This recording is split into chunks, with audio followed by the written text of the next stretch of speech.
Good morning po. Tayo po'y mag-aral ng salita ng Diyos. The book of Matthew, chapter 5, verses 14 hanggang 16. Kayo ang ilaw ng sanlibutan, ng isang lunsod na nakatayo sa ibabaw ng burol ay hindi maitatago. Walang taong nagsisindi ng ilaw at pagkatapos ay inilalagay iyon sa ilalim ng banga. Sa halip ay inilalagay iyon sa talagang patungan upang matanglawan ang lahat ng nasa bahay. Gayon din naman dapat ninyong paliwanagin ang inyong ilaw sa harap ng mga tao upang makita nila ang inyong mabubuting gawa at papurihan ang inyong Ama na nasa langit.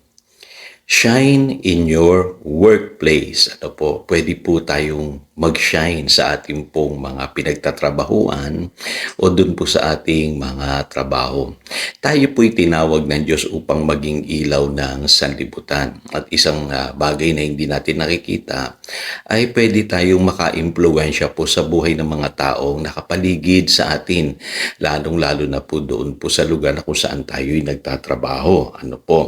Lagi niyo pong tatandaan na ang Diyos po'y tumatawag ng mga tao sa workplace. Ang example po dyan ay sila Peter, Andrew, James, and John. Sila po'y natagpuan ng Panginoon sa kanila pong hanap buhay bilang mga mangingisda. Sa trabaho po nila, doon sila nakakilala sa Panginoon. Ganon din si Matthew, the tax collector. Nakadalasan nung unang panahon ay na-identify kasama ng mga sinners. Kaya doon po sa trabaho ni Matthew, doon siya nakilala ng Panginoon at ganun din naman siya ay nakakilala sa Panginoon. Maging ang inyo pong lingkod, ako po ay napalapit sa Lord sa pamamagitan po ng isang company prayer meeting. Kaya wag po nating i-underestimate yung power po ng pagkilos ng Diyos sa ating pong mga workplace. At bakit po mapapansin ninyo na effective ang Lord sa pagre-reach out sa mga tao sa workplace? Unang-una po, tayong mga Christian dapat po nakare-relate tayo sa tao. Ika nga ay nakakaunawa tayo at nakasasabay sa kanila pong mga pinagdadaanan sa buhay. At alam niyo po, napakadali pong mag-minister sa workplace kasi dyan po sa inyong mga trabaho ay nagsisharean po kayo ng inyong mga struggle sa buhay, ng inyong mga pinagdadaan ng problema, ng inyong love life at kung ano-ano pa ang madalas niyong pinag-uusapan. At madali niyo pong maisisingit yung pong pag-share ng gospel at maging yung pwede ninyong ipanalangin o i-encourage yung inyo pong taong kausap. Kaya napakagandang pagkakataon po niyan, mga kapatid, na sa workplace ay pwede kayong maka-impluwensya at maka-impact ng buhay ng tao. At ito pa po, marami po sa ating hindi nakakaunawa na ang workplace po o yung ating mga trabaho, dinisenyo po yan ng Diyos para masanay po tayo sa tamang pagharap sa buhay. Ako nga po, kung ako inyong tatanungin, pinakamagandang training ground ang workplace sa ministry kasi diyan ay matututo kang madisiplina. Magiging maayos ang iyong work ethics, At sa workplace, makikita yung iyong sincerity, yung iyong excellence sa lahat ng iyong ginagawa kung ikaw ay Kristiyano. At higit sa lahat dyan din masusubukan kung malalim na ang iyong pananampalataya. Kasi napakadami pong temptation sa workplace. Kaya napakaganda po niyang training ground kung ikaw po ay maglilingkod sa Panginoon. At panghuli, ito po yung pinakamahalaga na gusto ko pong makita natin. Tayo as Christians, we should impact the workplace. Dapat daw po maging ilaw tayo sa sanlibutan. Paano natin gagawin yan? Dito po sa Colossus chapter 3 verses 22 hanggang 24 ay may paalala po si San Pablo. Ang sabi po rito, mga alipin, sa lahat ng bagay ay sundin ninyo ang inyong mga amo. May nakakakita man o wala, maglingkod kayo hindi upang kalugdan ng mga tao, kundi dahil sa kayo'y talagang tapat at may takot sa Panginoon. Ano man ang inyong ginagawa, gawin ninyo ng buong puso na parang sa Panginoon kayo naglilingkod at hindi sa tao. sapagkat si Kristo ang Panginoong pinaglilingkuran ninyo at alalahanin ninyong pagkakalooban kayo ng Panginoon ng gantimpalang inilaan niya para sa inyo. Unang-una po, para ma-impact natin ang ating pong workplace, think mission.